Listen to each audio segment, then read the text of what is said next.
Okay, so we did this course for the first time last year, and the core of this course is a cooperation with the group, the Community of Digital Artists, called CODA. And CODA has been a group of photographers that's been in existence for more than 20 years. They meet in Scotts Valley once a month. It's open to everybody, really. You don't have to be a professional photographer to join CODA. But Rusty and I have been members of this for years. And the photographers in CODA are so good, as you will see. I got a couple this time that are not in CODA yet, or not yet in CODA. But primarily that group, and with the help of Mark Overgaard and Kevin Osborne, really have helped me organize this group and pick the photographers. So this morning we have one of the super good photographers from Mark. He's given a hint here as one of the kinds of photography he likes to do a lot. And as far as your other life, I guess I'll let it's up to you how much you do or do not want to divulge. So, Mark.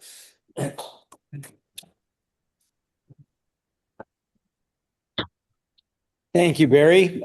Thanks for inviting me to come present here, and thank you for your attention. I appreciate it. I am Marc Shargel, and it's my other life. I didn't expect to talk about my other life. I was employed at a little startup called Apple back in the early 80s. I went freelance after a few years after that. I started photography about the time I was at Apple. And as I spent years making my living as a freelance coder, my clients became less worthwhile dealing with. How about that? And so I said, I don't need to do this anymore. I'll just do photography. And so that's kind of where I am at this point.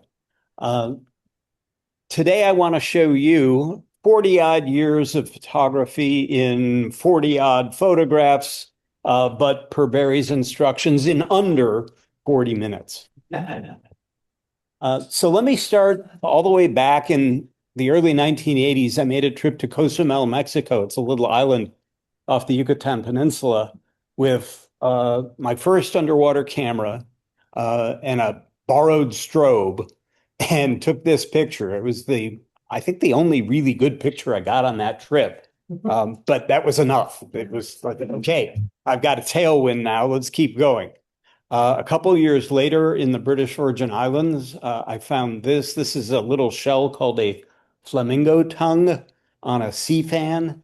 And I don't know if those of you who are really sharp observers notice that there's light on the back side of the sea fan. I actually did that on purpose. And was kind of pleased with myself. So now I had two really good pictures.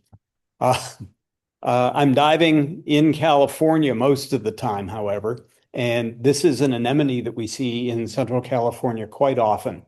By zooming in with a close-up lens and using strobe lighting, was able to get this just a splash of color.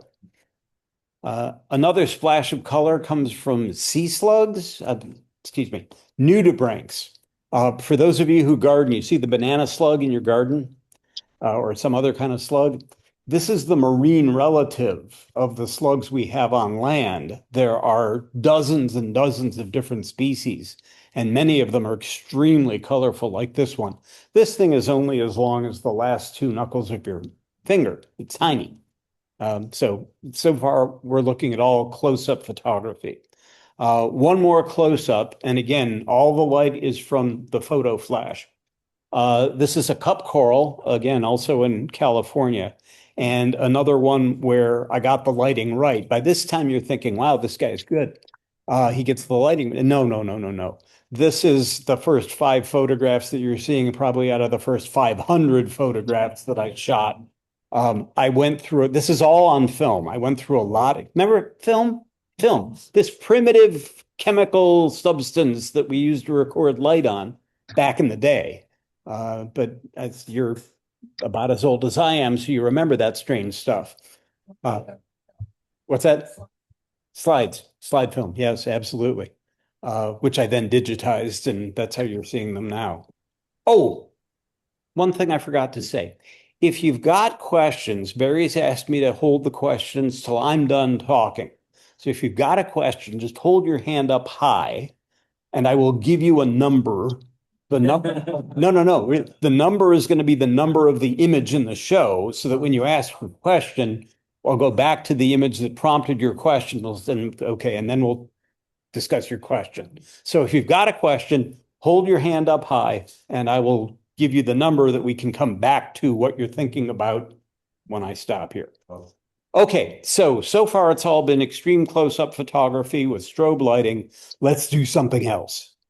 Natural light, sunlight. So here you've been to the lighthouse and looked down on the kelp. So I'm under the kelp and looking up, and it's a sunlit day and it's beautiful. And here's the kelp canopy. Let's do another natural light image. I'm looking up at a blue shark. I'm in a shark cage. This was done on purpose. We asked the sharks to come in, and I was able to get this image. Above the surface is, most of our photography is natural light photography, as is this image. A lot of times people say Photoshop, huh? And no, not like we'll do Photoshop in a minute. We're getting there, but this is not it. This is a click of a camera on a frame of film. I pumped up the color a bit to make it really vivid, but I was in Monterey Harbor looking at a pool of reflected color. There's this whale watching ticket shack painted primary yellow and red, and the reflection on the sun on a sunny day and the surface of the water was spectacular. And I'm going, this is a great no, what this is a great background. I need a subject. So I just stood there with my camera, ready to shoot until something cool happened. A pelican swam through, and then this harbor seal swam through the pool of color, stopped and looked at me in exactly the right spot. I had the presence of mind to go click at the right moment and got this image. Mark? Yes. Zoomers are saying they can't see the photos. Uh-oh. Oh, which is, hold it, I'm a zoomer and I can see them fine. So it's got to be a problem with this one person. Yeah. Okay, yeah, somebody else says they can see this, so it's obviously one person. Okay, so you're pausing my sandglass for the 30 seconds. Yeah. Okay. Sorry for I'm gonna carry on then. Yes. Here I am diving not far from Monterey Harbor. Those of you who know where the breakwater in Monterey is, and you see all the scuba divers go out there. And I was diving there one day with my buddy. This is back in the 1980s, which if you are familiar with underwater camera equipment, you can see his housing. That's an old housing. In fact, those are pretty old strobes. And he's shooting this great big anemone. The anemone's like that big, great big thing. And what I hadn't realized when I shot the photograph was that I'd caught the reflection of the anemone right in the front window of my buddy's housing. And I said, wow, that's really cool. So it wasn't a mistake. It was kind of a lucky win. I'll show you another photograph of kind of a lucky moment, kind of like that harbor seal. The harbor seal swam through the pool of color. Good. The world is cooperating with me as a photographer. Here I am diving in the Southern California Channel Islands, pretty deep, probably 80 feet deep. And there's a wall of kelp that was behind me. I'm facing it in this photograph. And so I had turned my back to the wall of kelp looking to see what's out in the blue. Maybe I'll see a black sea bass out there. And no, there's none. And I turn around facing the wall and there's a black sea bass staring at me. And I had the presence of mind to raise the camera. I got one click before it swam. This is a 300-pound fish, you have to understand. This thing was so much bigger than me. It was just like breathtaking. But they're quite docile and friendly and lucky to get this close to one ever. I was talking about light. If you notice the light on the kelp in the background, even the light on the tail of the fish, is that sort of muted blue, sun through lots of seawater kind of color tone. But the face of the fish is fully illuminated. That was the strobe that I had attached to my camera. Uh, Basically, portrait lighting for fish. I don't know which one it's called. Here's another blend of strobe and natural light. This one is even, I think, a little bit better as far as the lighting. I'm in Mendocino County, 2008. I shot this. It was an unnaturally calm day. I mean, just the Mendocino is notorious for being rough. And so you want to dive there, you have to just be really patient and wait for a day. And so we got this magical day. And then as we're zipping across the ultra flat water, hey, look at all the jellies. And these things, brown sea nettles, there's so many of them that we just said, if these were stepping stones, we could walk dry across the surface of the ocean. They were that dense. It was crazy. So I'm down in them. It was a nice sunny day, and I used a little strobe lighting to bring out the color in the brown sea nettles. Some more modern clothes. Oh, that one we just saw, the sea nettles, that was a digital shot, one of my first. I got my digital underwater camera in 2008. So that was taken in summer of 2008. This is also, or let's say the following in 2009. So now I'm doing close-up photography, which we're already familiar with, but I'm doing it with my digital camera. This was taken in Pacific Grove. This is another sea slug, this little thing. But look at the lovely color and the white edges. And I mean, you couldn't design that any better than that, more aesthetic. With a wider lens, I can shoot bigger things. This is a great big sea star with, I don't know, a dozen arms or more. I love the photograph. It's a sea star that we didn't see all that often, even back in the early 2000s. Now I'm sad to say we don't see it at all. In 2013, something happened called sea star wasting disease. Our sea stars have mostly recovered from that, except for these big multi-armed ones, including a different species called the sunflower star that are all but gone. The ecological repercussions of that they're extreme, and we'll probably be dealing with that for decades to come. Here I am in Southern California doing close-up photography with my new-ish digital camera.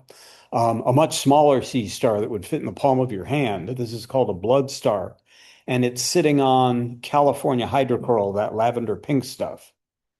It's called hydrocoral. It's not true coral, like the stuff that builds the coral reefs. We don't have coral reef building coral in California. Our water is too cold for that. But we have this near relative that makes these little bushes, if you want to call them, that'll get several inches tall. And that's what I found the sea star upon. Here I've gone to British Columbia. Okay, it worked. The water is 48 degrees. I've got about 45 minutes before I lose so much body heat that I just can't deal anymore. So I'm looking for things shooting, and I found this guy. This is a decorated war bonnet is the name of this fish. And the red things that look like sticks are the spines of a couple of red sea urchins. So it's using the shelter behind these two urchins as a place to defend itself from possible predators. I probably looked like something really awful. So much big. The fish is, not quite a foot long. So I don't know what the experience of the fish that I photograph is. Be interesting to know. I said we were going to get to Photoshop manipulation. Well, here we've just arrived. At the bottom of the frame is a snail called a jeweled ringtop snail on some blades of kelp. And that was a nice shot. And there's another species of snail that looks nothing like that one called a moon snail. And I had gone out and shot a full moon with a long lens, nothing having nothing to do with diving. But I thought, hey, wait, if I put the moon in the frame with that snail, and then it's a visual pun on the idea of a moon snail. Oh, fun. Okay. So this is my first digital compositing of photographs using tools like Photoshop. The next one was a bit more ambitious. And anybody who knows marine biology understands that this is a complete lie, because there's no way a hammerhead shark is going to attack a human being. Their prey is little fish that are buried in the sand. This can't happen. No, there's no way. But most of you giggled when you saw this. It's pretty funny. So I had a good time. I showed this to my underwater photography club, of which I was then a member, and it got a pretty good laugh. So I was satisfied that the work I'd done had been worthwhile. I've also used Photoshop to enhance natural scenes. Not often, and I always disclose because most people aren't going to see the stuff that I photograph underwater. So I feel it's important to say this is what it really looks like. Okay. This is what it really looked like. This was the frame that my camera captured when I went click. But I looked at this and I said, hey, it's really nice that I've got that one scene up in the corner, but I wish I had a few more to balance the composition, and maybe we could pump the color a little bit. And so with Photoshop, I did that. And I sell that on a note card. I'm much more satisfied with that composition. So this is a lie, but Stephen Colbert invented this term truthiness, which is, this is a lie, but it conveys the experience I was having at the time, which there was a lot of sea nettles down there. So this is a truthiness photo. Then other bits of happenstance. Here I am in the Galapagos. This is back in the film days, in the mid 1990s. And there's a Galapagos shark charging through a school of barracuda, probably hoping it can capture one for lunch. So this is happening fast. I've got one chance and one chance only. And I click the shutter, except, oh, crud. My wrist leash, my lanyard, is flopping around in front of the lens. And so I blew the shot. But it's a cool shot, except that, no, Mark, you messed it up. Here's another mistake that I actually quite like. You see the anemone. We've seen this anemone before. But you see the snow effect, those bright spots of white. Those are little suspended particles in the water. There's particles in seawater everywhere. Plankton, larvae, microscopic algae. There's all kinds of particles in seawater all the time. If you light the water that's immediately in front of your camera lens, you'll get this. If you don't light, then you light what the camera is looking at, you get good photographs. I blew it. And then I looked at the result and went, wow, that's kind of cool. I like that. So I put that photograph in one of my books. Let's see, back to wide angle, big animals. This is back in the film days. This is the late 1990s. I'm in Mexico and some offshore islands. This manta ray is about 20 feet from tip here to tip here. Enormous animal. And before I took this trip, I thought manta rays were these great big stupid things. They're not. They're crazy smart. I saw a manta ray swim over a diver. The diver's immediately below the manta ray. The diver's exhaling bubbles. And apparently the manta ray thinks this is like a sauna, or what do you get, jacuzzi? And the manta ray is poised over the diver with the bubbles, under its chest, and the tips of its wings were just fluttering like, oh, that feels so good. They're smart. Big animals. I'm in Cuba here. Oh, there we are. This is an American crocodile. It's actually a Cuban American crocodile. about 7 feet long. One of the mellowest, chillest animals I ever met. I found out later is like I'm snorkeling with just no scuba gear, just snorkel with this great big croc with the big teeth and the for 45 minutes, and it's just at the end of the hour, I and all the other snorkelers get out of the water and they toss it some chicken drumsticks. The crocodile doesn't just eat them, the crocodile hits them. Like apparently this is its normal mode of feeding. I think they feed on water birds and they have to do it. It's like ambush. So it ambushed this drumstick. Oh my goodness. The violence of that was just stunning. If the croc had wanted my hand or my arm, leg, it would have. It's like no problem. But no, it's just waiting for lunch to arrive. So cooperative was this animal that I was able to get dental impressions. And I'm quite happy with this. That's just like, hey, look at the teeth. Speaking of teeth, okay, so what's the Mark? You go diving. Do you ever see? To complete the sentence. Sure. Yeah, of course. There's a great white shark. This is about a 13-foot long. That's an adolescent. It's not even a full-grown adult. But it had the build of an NFL linebacker. And with a buzz saw mounted on the front end, like, oh my God, this is a very impressive predator. But they're graceful. And so I was trying to capture in this image my sense of the beauty of these animals. By the way, those of us who saw Jaws 50 years ago, right? You remember? Yeah, we all remember Jaws. It's a solitary killing machine that has no social interaction. There's nothing more subtle about it. It just complete nonsense, absolutely false. There were times when I had half a dozen great white sharks within my field of vision.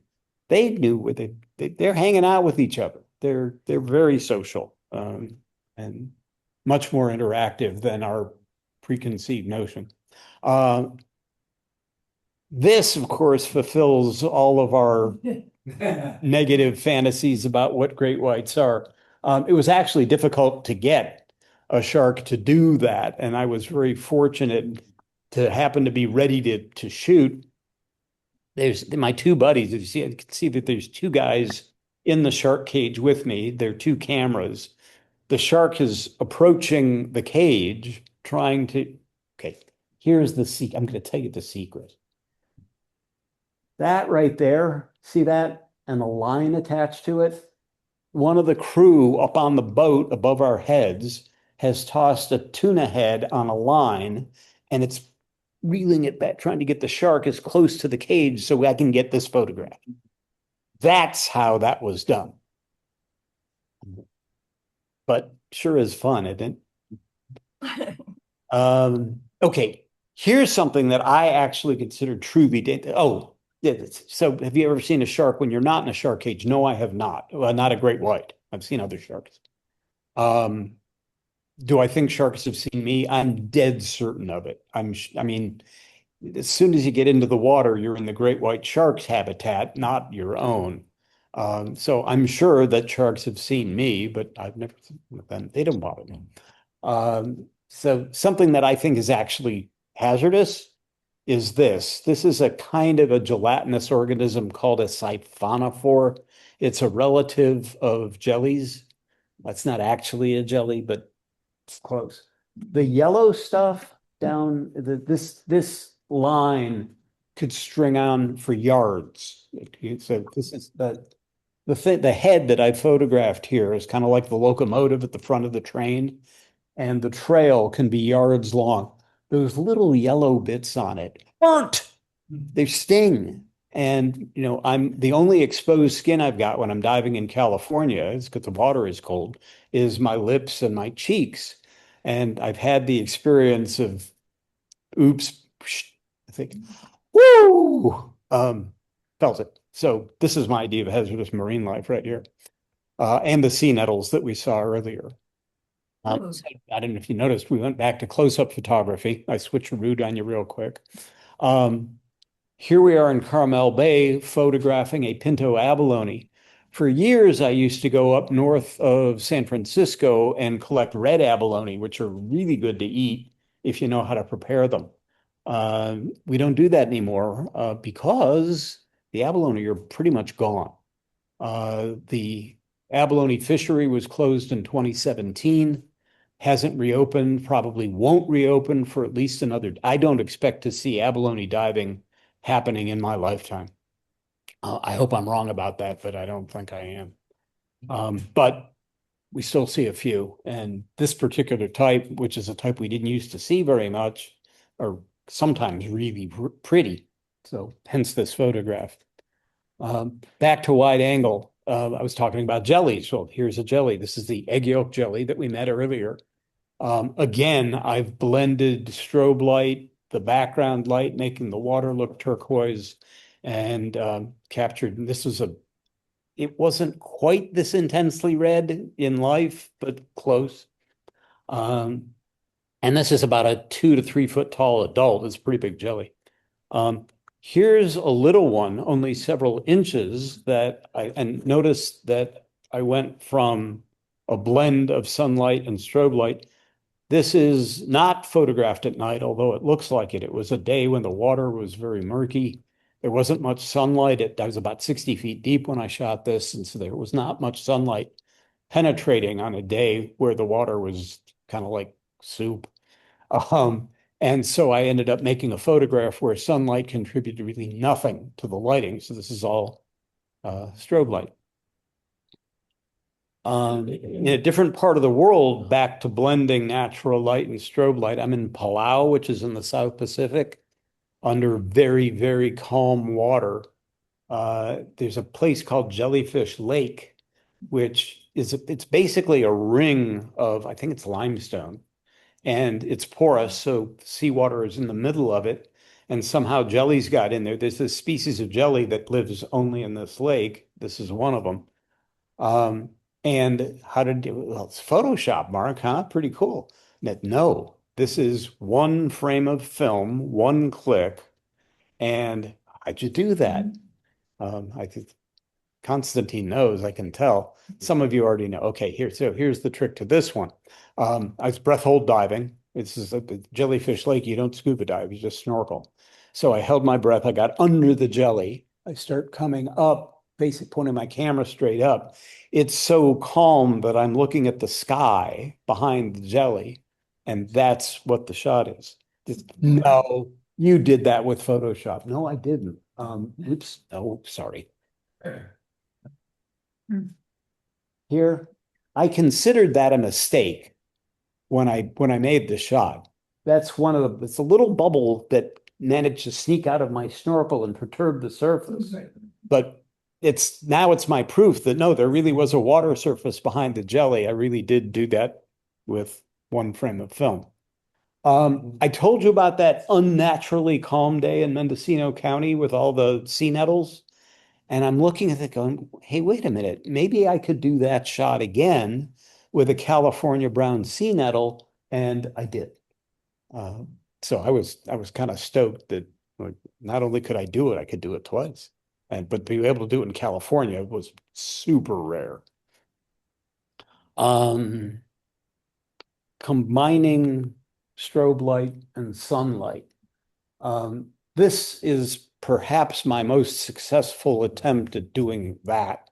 I'm swimming through a kelp forest at San Clemente Island, on the backside of it's this gorgeous kelp forest. And I'm just swimming along and I come upon this kelp plant where the tops of the kelp usually reach the surface. You're reaching for sunlight. This one is still growing. It's several feet short of making it to the surface. And I said, this is it. And I saw the light on it. And this is my shot. I think I shot this 6 or 10 times to get it just right. This was the one. And you get here this sense of almost a cathedral arch over the kelp. That's fake. It's not that I did that. It's that I was using an extremely wide angle lens and it made everything look like it bent into the middle. So I got this it's truthiness, right? I'm in this kelp forest going, oh, God is here. I'm in church. I don't know about, where you go to church. I can go to a kelp forest like this and go, this is where creation is evident. Um, and was able to get the right amount of light on the kelp stalk that was in front of me to get the shot. Uh, very happy to win a nice prize in an underwater photo contest with that. Here I am shooting close-ups and thought, all of my close-ups I just do with strobe light and I don't think about. It was a really sunny day in a Southern California kelp forest again, years after I took that one, the previous one. And I'm shooting close-up stuff. And I say, hey, wait a minute. Maybe I can get enough sunlight to get a sunlit tip of a kelp plant. And I worked at it for a while and was able to get this one. So you see the bright sunlight making the water turquoise. You can't really tell that there's strobe lighting on the kelp. There is, otherwise it would be dim and almost a silhouette. So blended the two sources of light. Here's the other way of doing it. This was photographed. This was a night dive. I'm underwater at night, found a little tip of a kelp plant and spent a while composing and getting just the right, that nice single helix of the kelp and photographed it with only strobe light available. Back to blending light sources in Pacific Grove, not too far from here. And this is quite deep. This is a spot that's way offshore, about 95 feet deep. But I swam up to this and I said, well, there's a bouquet of anemones. These are great big anemones. They're about 2 feet tall. So this is a wide angle view. But I swam up to this and said, there's a thing. There's a photograph. And I spent a while just composing it and shifting this way, shifting that way to make it look like a nice symmetrical bouquet. And finally was able to make this image I was quite happy with. So we've been underwater for a while now, and this is how I started doing photography. In the last 8 to 10 years, I've been doing more different kinds of work, so I want to take you, we're going to climb up onto the beach and look at a few images shot on land. This is La Jolla near San Diego. And this mama harbor seal was waking up from a nap. And it just so happened that one eye was awake and the other one wasn't. And she stuck her tongue out and I just happened to get the shot. And here's looking at you, kid.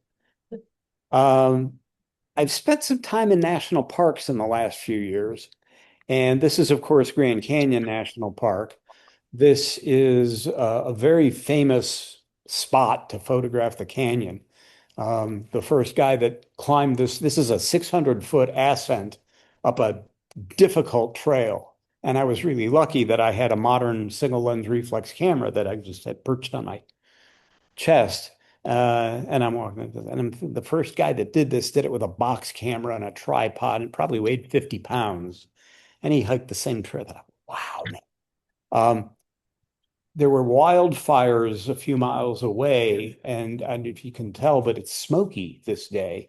In the back here, things are kind of hazy because of the wildfire smoke. And I'm going, darn, how come I couldn't get here on a clear day? But then I looked at the photograph and went, that's kind of cool.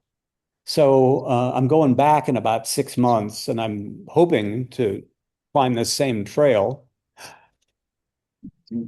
again and get up here and get this photograph. So we'll see what kind of atmospheric conditions I get. This is another national park. Some of you have been there, I'm sure. This is Bryce Canyon. This spot is called the Amphitheater, which is the main attraction of Bryce Canyon. And if you go there in May, June, it'll be very expensive and you'll be elbow to elbow with lots of people and you'll have lots of company. But I went in February. It was like single digits Fahrenheit And okay, so this is dawn. This is the first light of dawn. So it's as cold as it's going to get all night. And I don't know what the temperature, 8 degrees or something ridiculous. I'm wearing ice spikes because the trail I'm walking on is a complete sheet of ice. And I put down my tripod and I'm like, shoot, got it. I was happy. I had gone there. I had gone to Bryce Canyon wanting this shot. And sometimes it's called pre-visualize. You just think, okay, I'm going to compose this. So that bouquet of anemones I swam up to, I had no idea that was going to happen. I didn't pre-visualize anything. It was just, I swam up to it. Okay, compose, think. And I got the shot. Here's another one of those, walked up to it and it was just there. This is the day after I shot Bryce Canyon. This is not even a national park. It's national forest land. I picked a trail almost at random. I'd been walking up the trail for about an hour. It was getting progressively more cool, more aesthetic, more interesting. And I walked up to this and went, oh, there's a photograph. And that spent very little time composing. I mean, it just took, basically, I walked up to this and shot it. I had to do a few things. This rock, there's a little sunlight on it, but there's a lot of shade on it. So I kind of balanced out the sunlight and shade so that you can see the rock all the way around. The halo of cloud was there, but it wasn't quite the symmetrical. So I painted in a little bit more on the right to make it more symmetrical. I kind of perfected the natural view, but I mean, basically, I'm just walking up this trail. I was given this. Here's another thing that I was given, but then enhanced a little bit. 5 minutes later, I kid you not, after I saw the tree in the arch, I'm walking on up the same trail and I see this little grotto, and hanging over the front lip of the grotto are all these icicles which are melting because even though it's February, it's like noon. And I mean, it was a nice warm hike. I was peeling layers and those icicles are going, I'm not going to last long. And they were dripping. And so I pressed my back against the back of the grotto, shot back out through the icicles, thinking it'd be so cool if I can just get some of these drips in here. So I shot about half a dozen frames almost without, I didn't have a tripod. I was hiking. But shoot, without moving. Right? And then I thought, in a single still photograph, there's going to be about 4 drops of water. And the idea of what I was experiencing won't really come across. So out of the half a dozen frames, I picked the best one that had the icicles and the rock. And then I copied the droplets out of the other photographs. So I multiplied, see all the little droplets of water? They were all really there at some point, but I layered them on to the truthiness, right? I'm watching these things drip. You're seeing them drip, which in a video, of course, you would go, oh, it's drip, drip, drip, drip, drip. But in a single still photo, I felt like I needed more droplets to get the point across. So another photograph that I was given, but I sort of enhanced the reality a little bit to get the point across. Here's another case of the same thing. This is a famous spot. It's called Mesa Arch in Canyonlands National Park in Utah. I went, again, it's a February morning at dawn. I got there about 20, 30 minutes before dawn. I'm figuring I'm going to have the place all to myself. It's freaking cold out here. Single digits again. And I'm thinking, nobody's going to be out there. I pull in the parking lot. There's already 7 cars there. I want the area on which you can stand to get this is not quite as big as this room. And I'm like the 15th guy with a tripod. Where can I put my tripod without kicking somebody? I found a spot, did this. This is a composite of 3 images, not to create anything that wasn't there. This looks like the experience I was having. However, the sun is so bright, the shaded rock. So all of this surface of rock that's facing us is silhouetted. I mean, it's dark. So I've got lots and lots of photographs in which this part of the photograph is basically black. And then the underside of the arch, which is makes this spot happen.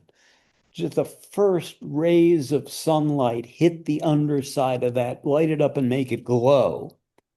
So this rock is super dark. This rock is pretty bright. And the sun, of course, is super, super bright. So to take three different photographs of three different exposure values, but vastly different exposure values, and combine them together very carefully to make it look like one scene. Number 44.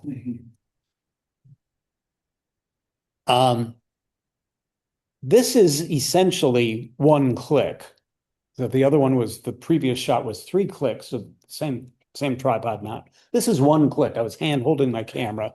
I had to move it like a tiny fraction of an inch to obscure how much sun or reveal how much sun. This is 5% of the actual direct sunlight, which I think is maybe why I got that starburst. I didn't use there's no filter making that happen. It just happened.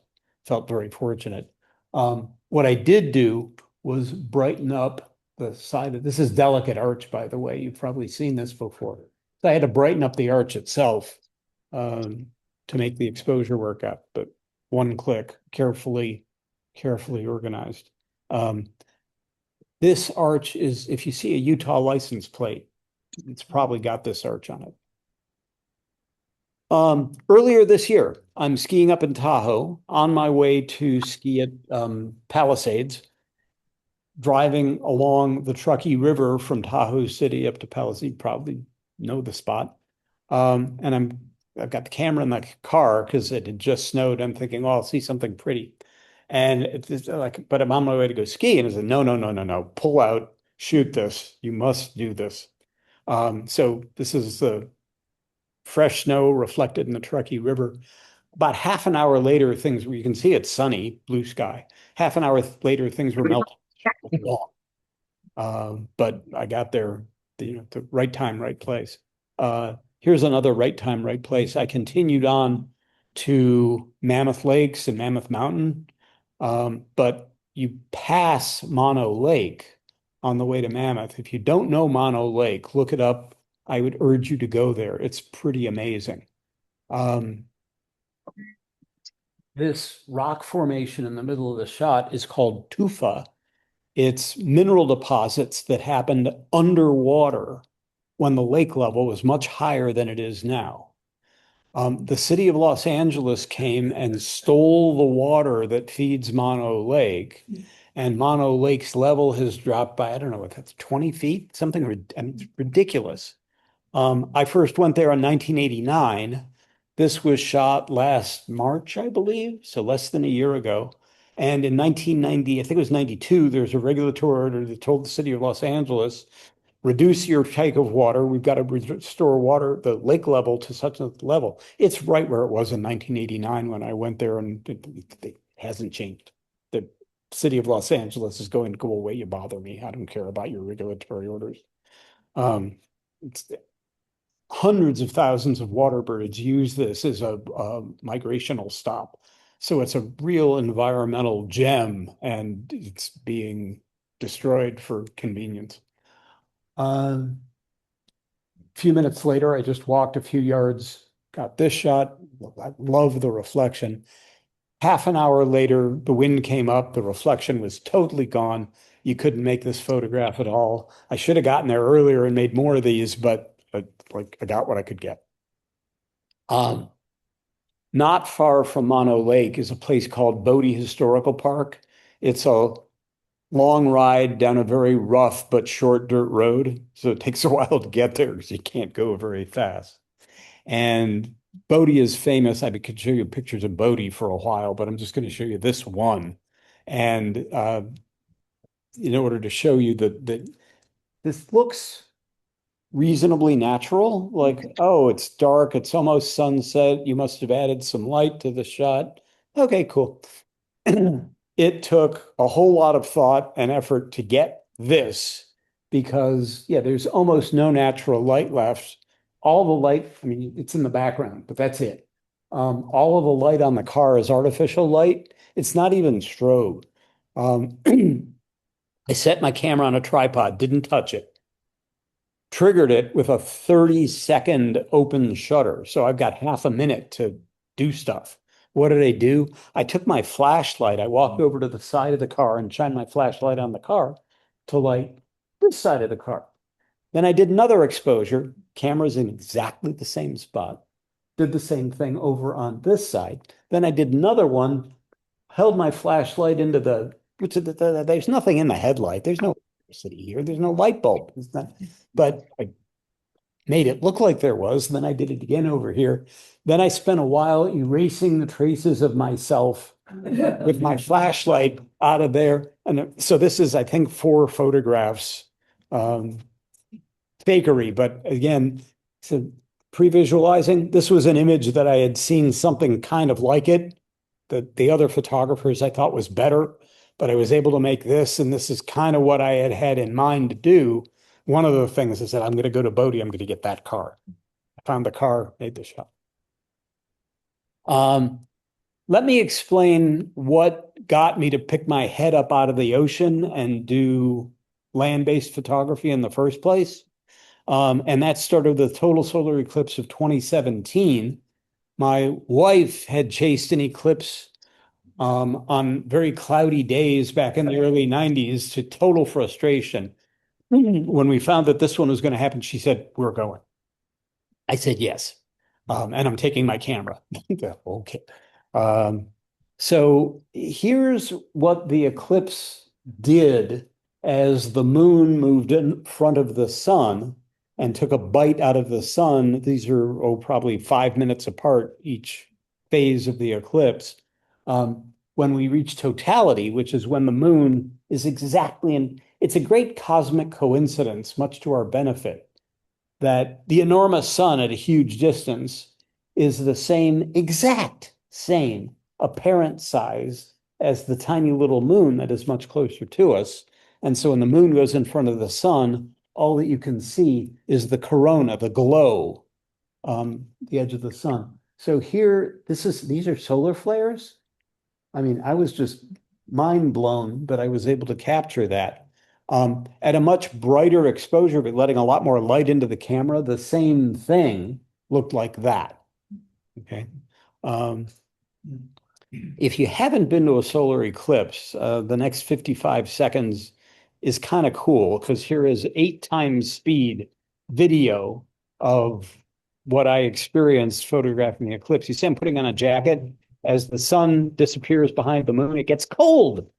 And so you go, wow, I didn't get me a jacket. Now the light level drops a whole lot, and it's basically about the same light as a moonlit night. You can see my camera flashing away over here. I programmed the camera to just take automatic exposures every few seconds because totality lasted about 2 minutes. I had very little time, and I've got 2 cameras setting up, and so I'm using both cameras. They're automated shoot to get all these views of totality. When it was over, I turned off the video camera. And the images that I gathered, again, I composited about 5 or 6 layers. I forget, it's 5 or 6. Adjusting the different exposure values, right? So the brighter shots gave me the outside of the corona. The darker shots gave me the inside. I laid them all together to look as seamless as I could and was able to get this. The color, little green here, a little pink here, that's false color. I painted that in, but it looks cool. At least I thought it did. I also did one other visualization of the eclipse. I had shot Mount Hood about 1.5 years earlier, and I was thinking about what would look right. Well, and I didn't want to completely lie, just mostly lie. So the eclipse did happen where you could see Mount Hood and the eclipse at the same time. This didn't happen. Mount Hood was never, there's no place you could have stood to see Mount Hood, the eclipse over Mount Hood. but it made a nice shot. And in the wake of that event, people were, yeah, the eclipse was so cool. I sold several prints of that, which made me quite happy. 6 months later, we had a lunar eclipse that was visible here in Santa Cruz in January of 2018. So that was in the middle of like 3 in the morning, and I'm out at 3 in the morning shooting the lunar eclipse. And I did the same techniques with Photoshop to put it over natural bridges, which I'm sure it's not far from here. You've probably been there. And was able to produce this image. The night before the 2017 eclipse, I was in a wilderness camp in the middle of nowhere, Oregon, and I was able to get this shot of the Milky Way. This is a composite of 4 shots to get enough light on everything. Those of you who are really shrewd observers will say, but wait a minute. The tree is green and it's the middle of the night. Where did that light come from? These are like 30-second long exposures, and I had a flashlight. Again, like the way I did the car, and actually I'd done this one first, which allowed me to know that I could do that with the car. And I shone my flashlight on the tree, just moving it back and forth, painting light basically onto the tree. It took a couple of attempts to know how long the flashlight was far away from the tree. It was not much light, and it was only 3 or 4 seconds worth of that to get that much light on the tree. So the Milky Way is not a very bright source of light. So to balance it out, didn't take much. This seems to be a good place to say goodnight, so to speak. So I'm going to wind down with 30 seconds worth of commercial message to pay the bills. I do sell my work. I make note cards, which are available. They're blank inside. You can use them for Christmas cards, for example, very convenient. I also make little prints. A couple of images that you saw earlier. I also make great big prints framed behind glass in a very traditional manner, or printed directly onto canvas and wrapped around wooden stretchers. This is actually my house. I swear they promise you they look lovely. I've also published 4 books in the Wonders of the Sea series. I brought samples with me, which I invite you to come up here and thumb through, have a look at. They're glossy and colorful and gorgeous inside. And if you would like me to stay in touch with you, there's a couple ways to do that. I brought a guest list, and all I really need is a name and an email. I will send you 4 to 6 emails a year, not more. I will never give away your email address to another marketer. I hate that, so I won't do it to you. And I also have my cards right up here, which have my phone number on them. You could just call me, and I'd be thrilled to hear from you. There is, of course, the World Wide Web, which 24/7 allows you to go to livingseaimages.com, and you can actually place orders for stuff or view my 16,000 posted images anytime you want. Invite you to. So Huve has been with Coda a long time, and in a way, I don't associate a particular kind of photography with you. You do a range of things, but among other things, you do people well, and that's one of the harder things to do. So Huve, as much as your personal life as you wish to share, and then we can move Oh, on. I got 10 pages of that. Yeah, people ask me about what kind of photography I do, and I'm all over the place. Okay, so but today I'm going to take you through photographic journey of people and places. And before we get into that, let me just tell you a little bit about myself. I was born in Puerto Rico, raised in Brooklyn, New York. Brooklyn, yeah. There are some good people that come from Brooklyn. In 1972, I acquired a camera, a Nikon F.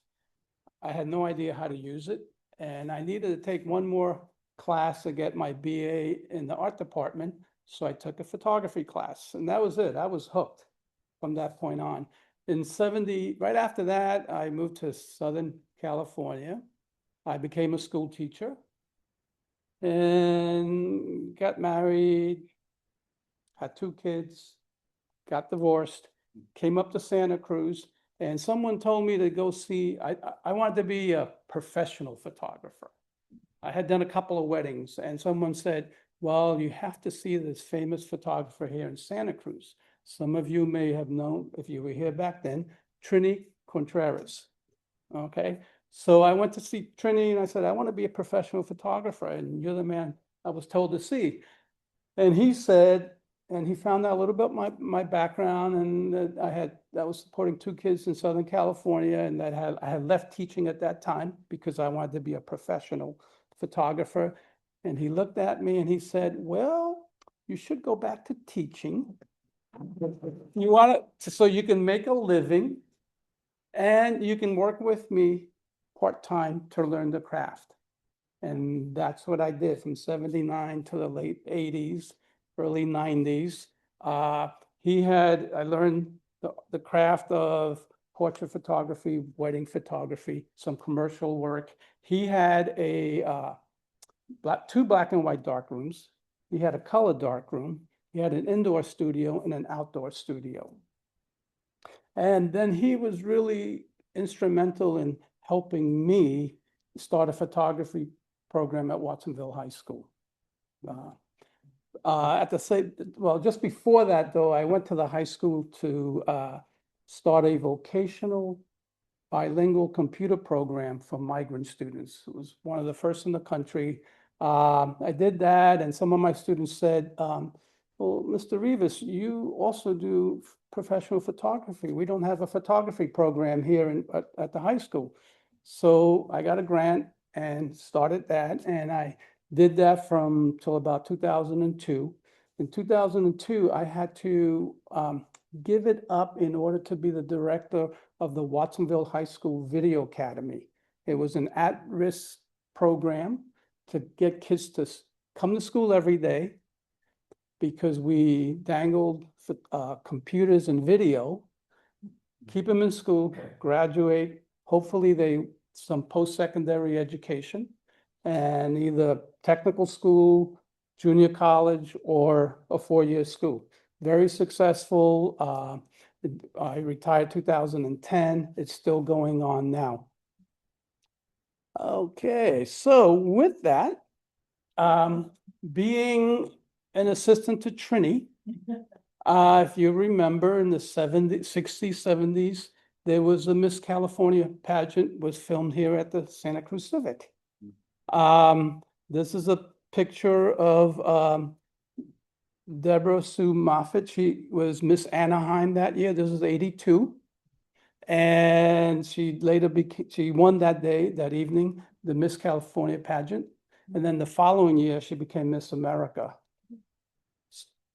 So that same day, I went to Monterey with my future wife. She was working with me and she would not go out with me because we worked together. So we went on an unofficial date to Monterey. Well, time was flowing by and I said, oh my God, I got to be at the Civic to set up with Trini. So I had to actually call Trini and say, Trini, I'm really sorry, but I'm in Monterey. I'm going to be late. I'll meet you at the Civic. Right after, just before I took this shot, she had won, and this was after. I went to a payphone at the Civic, and I called my future wife, Susan. I said, hey, you want to go out tomorrow? The blah, blah, blah. And she said, okay.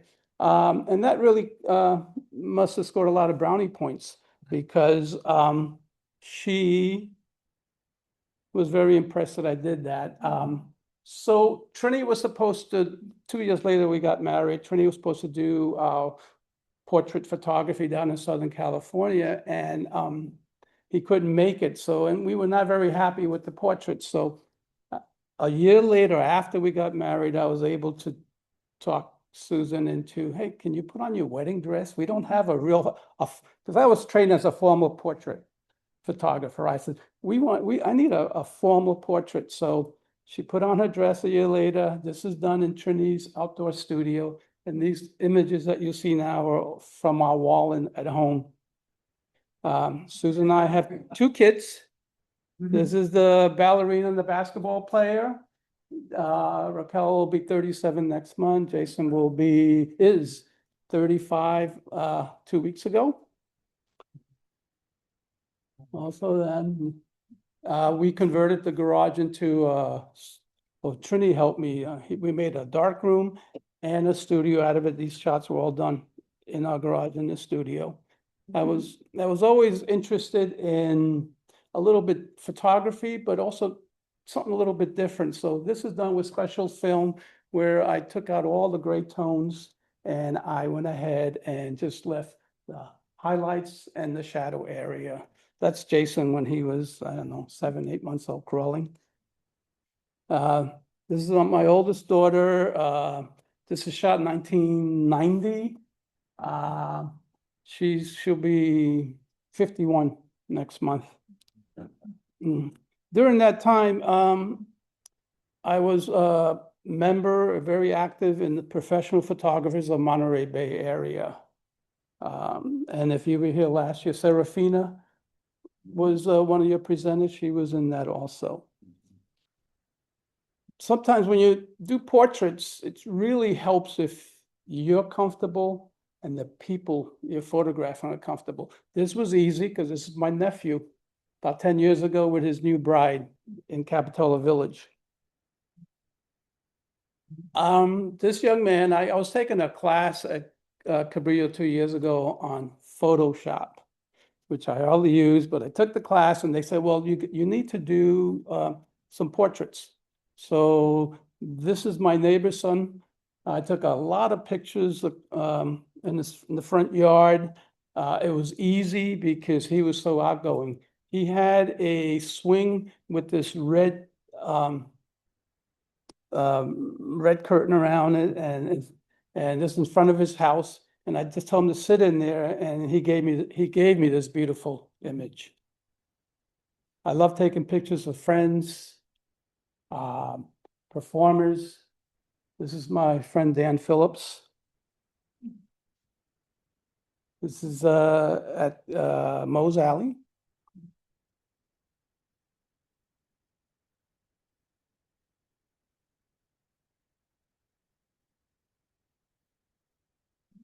It's a young band from over the hill that came in that day. And I do pictures above the water, not in the water. Okay, so most people have a bucket list. I only had one thing on my bucket list, and that was to go to Cuba. And the reason I wanted to go to Cuba was because in the 50s and 60s, I would go back to Puerto Rico and be on the farm with my grandparents and my grandfather. And Puerto Rico was not like that anymore. So, but everyone says, oh, Cuba, they're 50 years behind, you know? So I said, okay, let me go to Cuba. And in 2015, with my wife, Susan, and some fellow photographers, we went. I couldn't remember the name of this gigantic statue. It's in Havana. It's facing the promenade Malecon. And so I used my camera, my phone, Google on my phone, and it has Google Lens. And right off my computer screen, I just put it on there and it identified it. It told me who it was, when it was built. This happens to be Maximo Gomez. He was Dominican, but he was instrumental in the Cuba struggle for independence in the 19th century from Spain. This is looking towards Havana and the Malecon. And Havana has so much beautiful architecture. The problem is that they haven't kept it up, right? Because of finances. This is their Capitol building. It's modeled after the US Capitol building in DC. And this is where my Google Lens failed because I took my phone, I I took a picture of it. I asked Google to find it, and it said, "Oh, Washington D.C., U.S. Capitol." They did such a great job of modeling after it. So this is beautiful. This was they had just renovated it when we went, but not all of Havana looks like that. Okay, so use Barry's pointer here. So down here, the lower right is a rooftop of the Hotel Inglaterra, Hotel England. And on the left is their National Theater, but behind it in the background, that's what most of Havana looks like. Yeah, this is where most of the people live. You can't talk about Cuba unless you talk about the American cars. Okay. The Cuban government made them a national treasure, which means they can't be exported. Not that you as an American collector of old cars would want to export one of these, because if you open up the hood, you're going to find the Chinese engines or Russian engines, diesel engines. The really nice ones are used for taxis for tourists. Beautiful 1957 Chevy Bel Air. That is a beauty. When this one, I wasn't sure it was a 56 or 55, but I was pretty sure it was 56. I used my iPhone, Google Lens, and sure enough said 1956 Chevy. Yeah. Aside from their beautiful cars, they also have bici taxis. Bici for bicicleta, bicycle, so bicycle taxis. And these are used by tourists and local folks too. One of the things that I noticed in Havana was that the presence of the police, okay, I never felt threatened. And I did a lot of nighttime photography, midnight with my tripod in old Havana taking pictures. The only time I felt a little threatened was a tourist that was drunk, an Italian tourist that was drunk with a lady friend, and he wanted me to take his picture. And I say, well, it's midnight, it's going to be a 30-second exposure. And he kept jabbing me, take my picture, take my picture. That was the only time I felt a little threatened in Cuba. As opposed to 2 years ago, my wife and I went to El Salvador, and there's so much police presence in El Salvador. City police, Army, Navy, they were all over the place where you really felt oppressed. I didn't feel that in Cuba. I took this shot, and right after I took this shot, this happens to be their armored car, and I guess they were either dropping money off or getting money from the bank. A really tall guy, and he was really tall. He saw me take a picture, then he looked at me and he wiggled his finger and he said, no. I'll say, okay, no more pictures. And, as a photographer, you're kind of always trying to look and see casual interaction with people to get an interesting photograph. I was amazed that the week I was there, Jennifer Lopez was opening up a store, and there were actually local people lined up to go in. I understand that back then, I think the earnings, I think, was $25 a month in Cuba. But there are some people, obviously, that have the money to do that. Very few, though. So I saw this mural, and I thought it made a great shot with the buildings in the background. But I kind of waited to see until something happened. And then these two people kind of obliged me and came and walked in my frame, and I took the picture. In Cuba and the Caribbean, there is a religion called Santeria, and it's a blend of Catholicism and African. So when you get into the religion, you become a neophyte, and a neophyte has to be dressed in white for 1 year. Okay, and this signifies purity. It helps protect them as they're considered vulnerable during this time. This is I call him my GQ Santeria neophyte, because he's going to dress in white, but he's going to look cool. Children's photography is a passion for me. I'm always looking for kids to take pictures of. The next picture is kind of ironic, because in Cuba, one of the reasons you feel safe is that right after the revolution, the government went around and confiscated all rifles, guns, okay? So that the only people technically that have guns in Cuba is the army and the police. But ironically, what are these kids playing with? Guns and a hand grenade. Oh. This here is your PE class. This is in the main promenade in center of Havana. Across the street was an old warehouse they took over as a school. This is your PE teacher. The kids dressed in their PE clothes. The older kids doing their laps. So they use everything in the country. In a small town, we saw this park.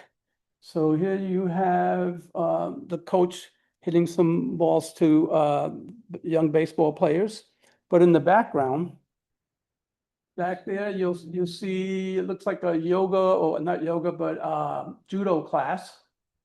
You have here soccer. Soccer is not the main sport. But soccer is becoming very popular, especially with the young people. And now I think they're streaming, they're letting them see international soccer tournaments. And, soccer is the #1 sport in the world. I saw about 5 different little kids take ground balls, and their form was perfect, just like this kid right here. In Havana, I came across this young man and his mom. So this that I can play that what he's holding there. And he spent about 10 minutes trying to teach me. So I bought it. I have it. I still can't play it. But I did a lot of pictures of them, and then I printed them. And a year later, a friend of mine was going to Cuba. So I gave her the photographs, gave the address, and she gave it to him, and they were really happy with that.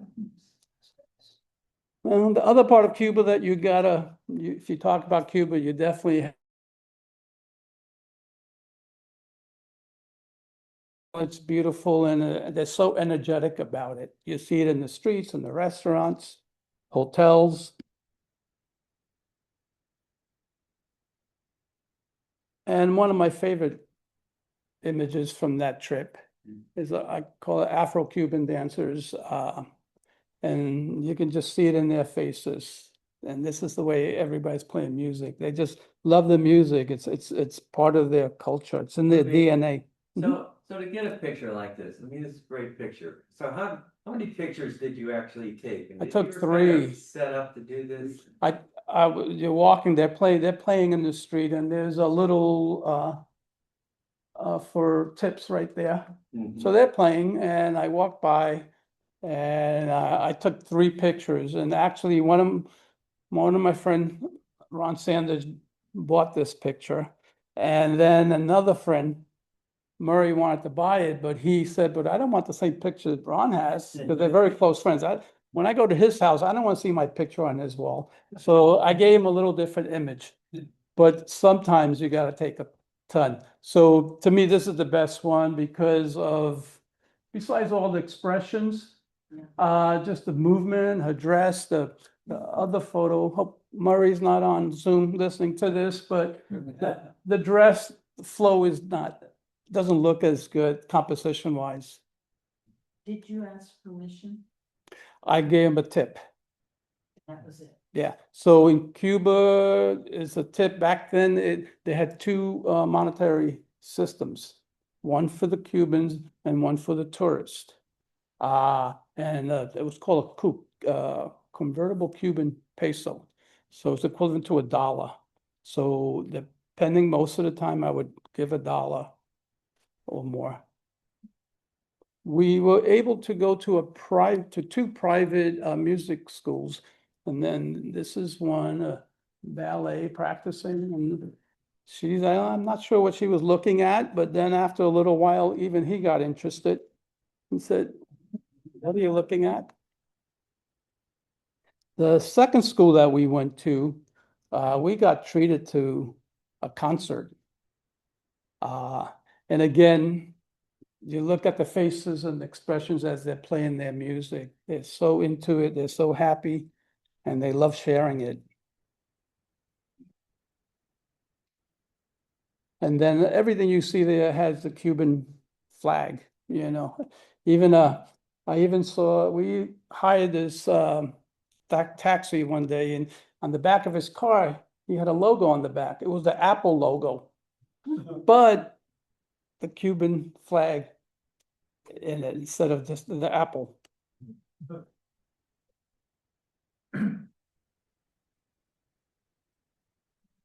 Right after the concert, these young ladies came out, ballerinas, to practice, and I have so many images of them. I had like 10 images. I had to cut it down to a couple to share with you because they were just so charismatic in their attitude, and they were so shared so much.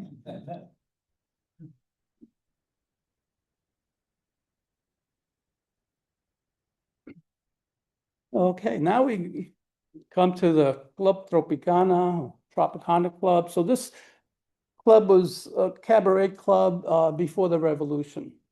So after the revolution, the government took it over, and what they did was they converted it into, basically they give you a history of Cuba through music, through dance, singing, costumes, lighting. Starts out with young men with poles, and they're dancing, and what you hear in the background is like African music, the rhythms, and they're dancing to the rhythm. And then the music stops, and the men get together, and they huddle behind their poles. And then what you're seeing then is, okay, they were in Africa, happily dancing, and then this is the slave ship coming across from Africa to Cuba. And then the rest of the show is different periods in history through costumes again, and song and dance. They're giving you a history of Cuba.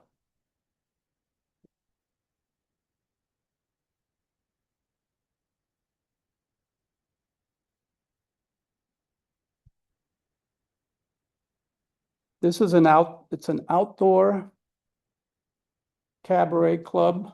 There's a stage, and there's like 3 different stages behind them. And they have these tables. You're sitting down for dinner, basically. These long tables perpendicular to the stage. I got lucky that I was sitting in the center. But every time I want to take a picture, I had to, because I'm there on my right, I had to reach across, take my picture, and get back because the people behind me that was sitting down wouldn't be able to see them. And I got really, very lucky to I got quite a lot of really great shots.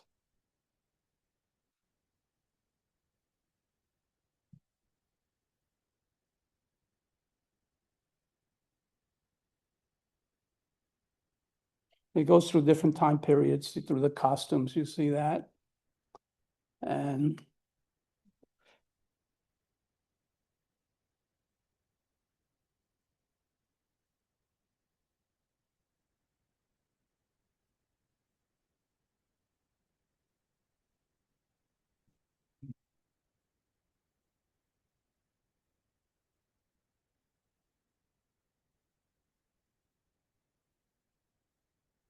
The costumes are a little bit out of order because I wanted to lead up to this photo that's coming up. Of all the pictures in Cuba, this is my favorite. I call it the lady in green. People look at this photograph when they first see it, especially in print. They don't know what it is. Is it underwater? What's really going on there? And it's lighting, it's smoke, costume. So this one I have about 4 different ones, but this is the best one. And then come into a more modern period.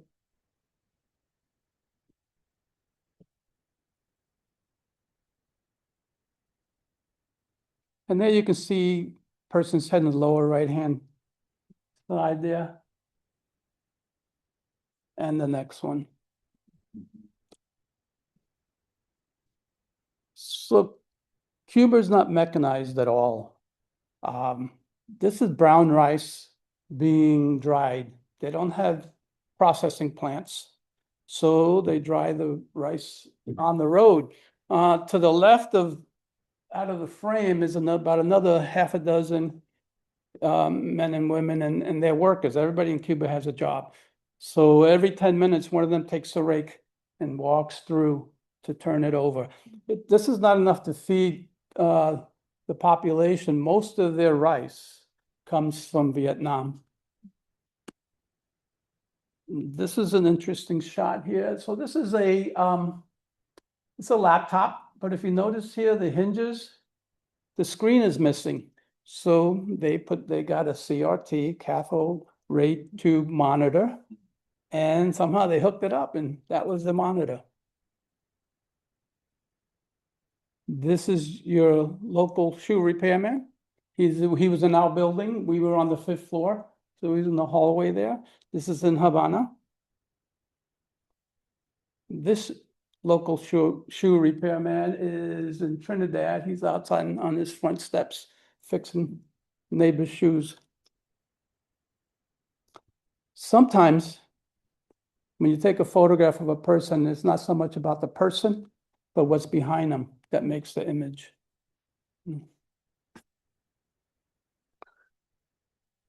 And payphones still exist in Cuba. So the one on the left, the young kids here, so this is in Vinales, which is a UNESCO town. And so the buildings are really painted very nicely. The one on the right is Havana. Okay. And then on lower right side, there's a young lady using a payphone.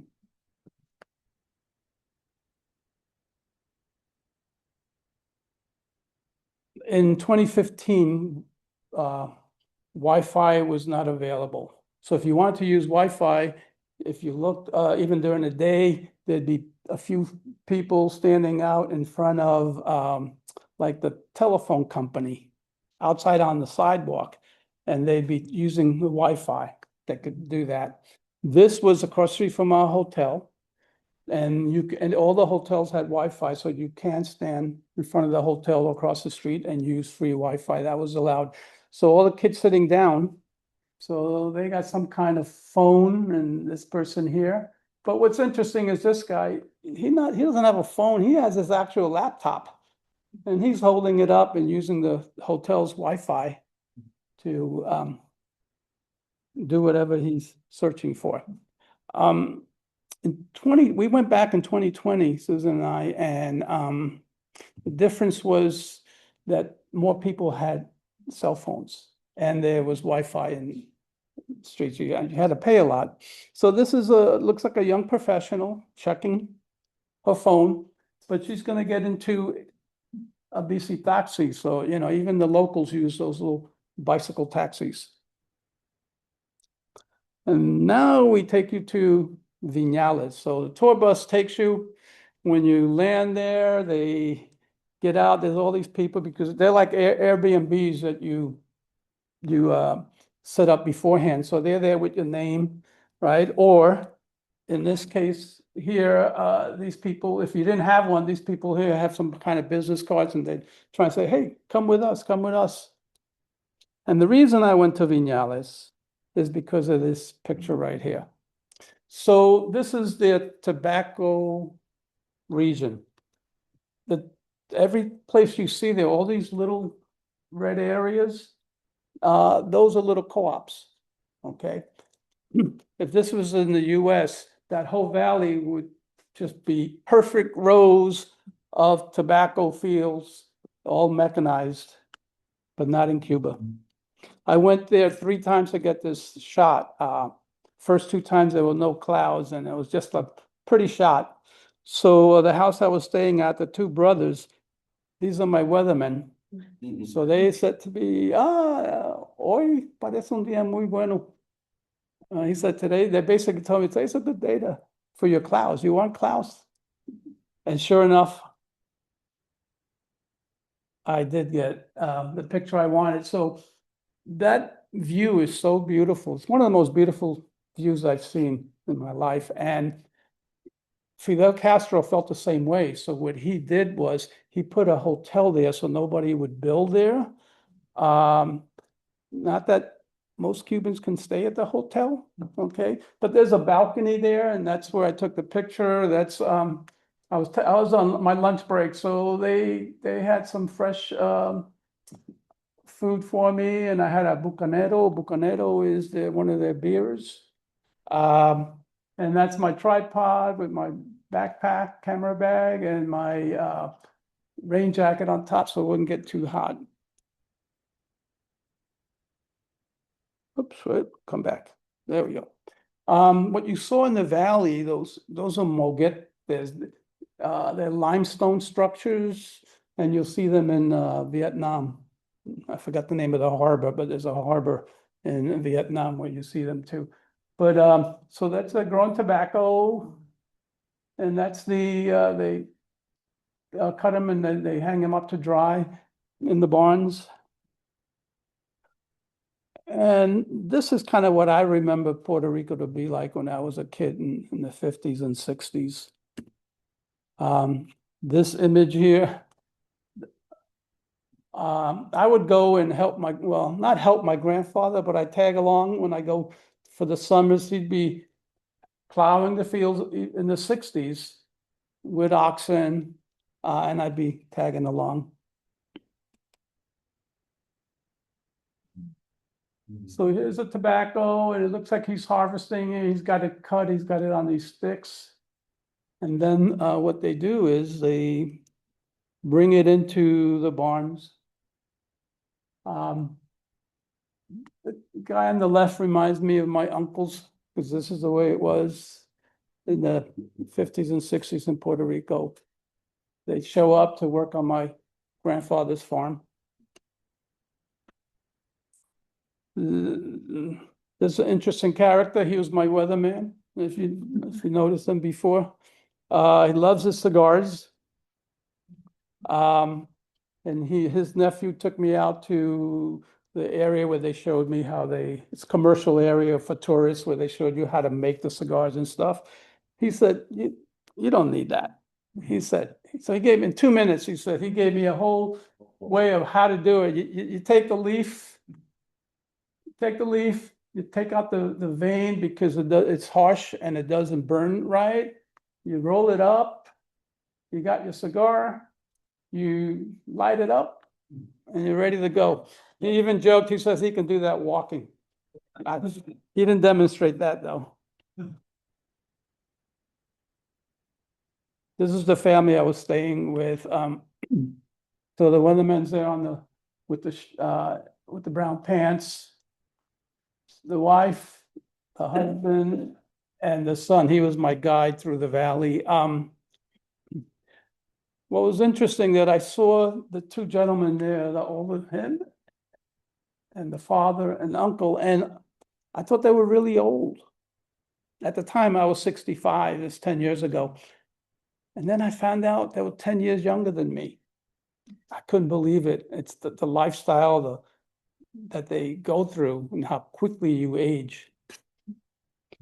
So this is similar to the house that I was staying at.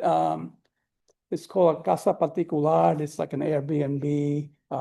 They pay tax to the government. The government lets them do that. So they're really nice. Reminds me very much of houses today in Puerto Rico. But this is more of a country house on the lower right, you know, you can see the difference. And that's probably a nice house there on the lower right. Oops. Okay, we're gonna go through this very quickly. Egg day. Everybody gets 5 eggs per person per month. Certain days, a couple times a month, they have extra eggs. They come into town and you can buy them. Most of the Airbnb buys them. And then they have to figure, okay, they're for the Airbnbs, how are we going to transport them? These are your transport vehicles, the bikes. Some people bring buckets. This guy has so many in his bucket that he's walking his bike. Or this guy doesn't have a bucket on his, or bucket for his eggs, so he has to tie him up and then he's off. Okay. Now we're going to transition from Cuba to very far away, Day of the Dead at Watsonville. The next images are all about Watsonville. I was on the board of directors for 12 years. I got to photograph the events. And basically, it's usually Day of the Dead, Dia del Muerto is celebrated around the 2nd, sometimes the 1st of November. It's honoring and remembering loved ones that have passed on. It's a blend of Native and Catholic rituals.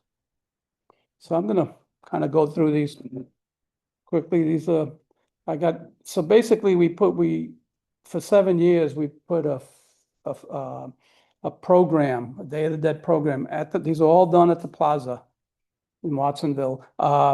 And we have dancers, singers, a lot of cultural things going on. And that's where I got these images from. So they're on stage dancing. One of my favorite ones of these young kids. So they're at the edge of the stage looking at the dancers. And what Trinity Contreras taught me is if you're going to do a portrait or picture of a person, the eyes is what matters. And if you look through most of these, you'll see. And these kids, they're all looking someplace else, but beautiful eye contact. Of course, this is during the pandemic. Again, the eyes. This image was basically, there was another dancer to her right, and I was trying to capture the interaction between the two of them. And then after I took the shot and I was home, my friend Leon said, you know, she has incredible face in her eyes. So I cropped it, and it turns out that she's one of my former students' daughter. So I made a 20 by 24 for him, framed it, and I gave it to him. He works at AAA in Watsonville. Here's another group at the edge of the stage, also the same thing. What's interesting about this, that they're all doing something different, looking some different places. The young man on the left, his hands are like that because he is keeping a beat with the music that was playing on stage. And this one on the right, she's tapping on the stage as the music's going on. On these, I didn't Photoshop these, but I made the background dark.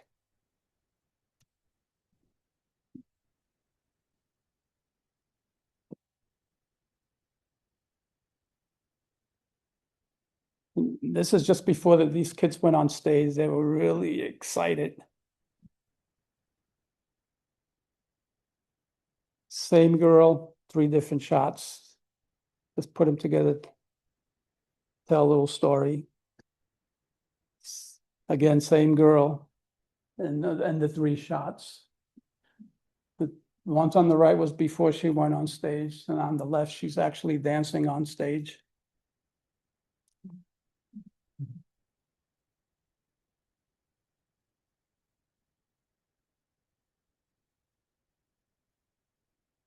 Okay. So this is Ruby Vasquez on the right. She is the instructor, and she said to me, Uwe, can you take some pictures of my dancers before they get on?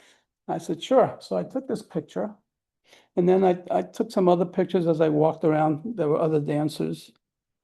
And then Some of them I isolated and made them into portraits, black background. And what's great about this is that these images you're seeing right now, these dancers, they practice at there's a place in Washington right across the street, and they practice there, and I had a show there, and I took the images and I put them above the mirror. So every Wednesday when they practice, they got to see themselves. This young lady, she asked Ruby, well, I know I recognize everybody, but who is that? And that was her. She didn't recognize herself because of the makeup and the expression on her face. And when I saw them in person, I went to give them photographs. They were such little girls. I mean, because they look a lot older with their costumes and their makeup on. Yeah. So I'm looking for expressions. And now we're getting to the very end here, folks. So here, again, another group shot that Ruby wanted me to take. Here's Ruby above the two shorter girls with their heads poking out. And I took this shot.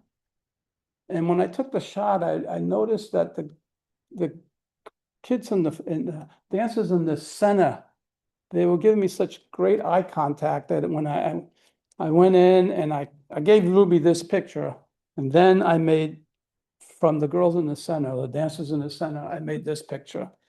Probably these are all from 2024 last year, and that was my favorite shot. So I hope you enjoyed your journey. We have time for some questions. That's it.